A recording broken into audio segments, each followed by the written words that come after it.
I always pictured that one day I would be speaking at this summit, and I always promised myself that whenever I got this opportunity, I would raise the first and foremost, the most important question about whenever in the Western countries people blaspheme our Prophet, peace be upon him. I always felt that the response from the Muslim Ummah, the OIC, I always felt it was lacking.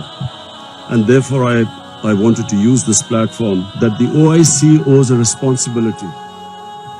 Us heads of the states, we have a responsibility to the Muslim world. When anyone in the Western world blasphemes our Prophet, peace be upon him, it is a failure of the OIC that we have not been able to explain to the Western countries that the love and affection that we feel for our Holy Prophet, that how he lives in our hearts, it was up to us to explain to the Western people that the amount of pain they cause us when they ridicule or mock our Holy Prophet. And we must know that in the West, people do not treat religion the way the Muslim world treats Islam. We live our religion. In the Western world, they have a completely different attitude to the way they approach religion. And so therefore, on this, Mr. Chairman, I would like to say from this platform that we must, in the forums like the United Nations, forums like the European Union, we must explain to them that they cannot hurt the sentiment of 1.3 billion people under the garb of freedom of expression. The Jewish community has very successfully explained to the world that any misinterpretation of the Holocaust gives them pain. And so the Western world views Holocaust with a lot of sensitivity. But that sensitivity is lacking when they come to talking about our Holy Quran or Prophet, peace be upon him. So I feel that this forum must take it upon itself to explain to the Western world through these forums what it means to us and how we love and respect our Holy Prophet. Secondly, the Western world has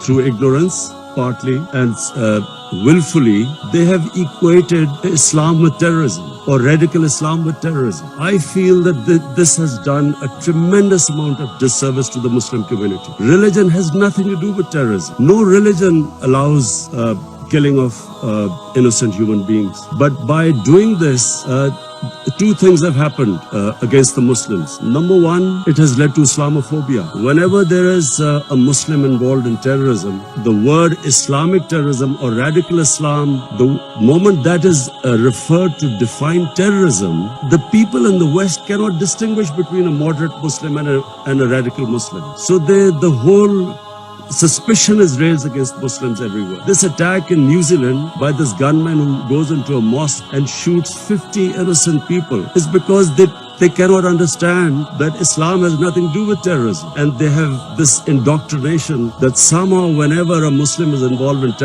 terrorism, it's something to do with Islam. Before 9/11, 80% of the suicide terrorist attacks were by Tamil Tigers. But no one blamed Hinduism for it, and quite rightly, because religion had nothing to do with it. It was a political struggle. When the Japanese in the Second World War indulged in kamikaze pilots who blew themselves up on American ships, but no one blamed the Japanese religion for it. So this is my second point. I feel that it causes Islamophobia because we, the heads of Muslim states, have not been able to explain to the West, not powerfully enough, that Islam has nothing to do with terrorism. Political struggles have everything to do with terror. And the second disadvantage which the Muslim world has as a result of this, I'm afraid, is that Muslim freedom struggles or Muslim freedom political struggles are delegitimized when they are termed as because of Islamic radicalism. For instance, after 9/11, the people of Kashmir have been conducting a political struggle for their freedom. But after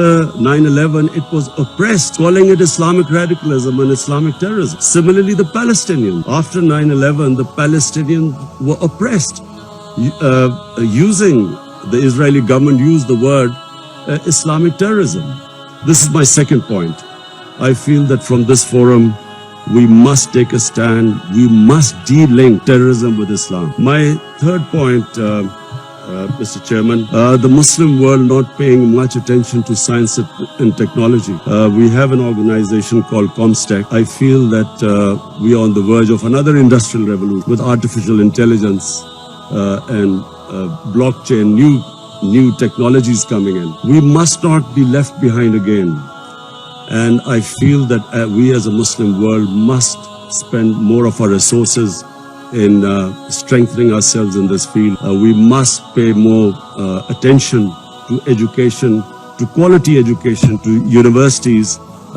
Despite having all the resources, I'm afraid we lag behind, and I think from the OIC platform it would be a good opportunity for us to concentrate on spending more on science and technology. Finally, Mr. Chairman, I would like to say that this is 50 years of OIC, and we all must again reiterate that how this organization came was because of the Palestinians being deprived of their homes, their rights, their human rights, their democratic rights. And so we reiterate again that there is no solution but a two-state solution in Palestine.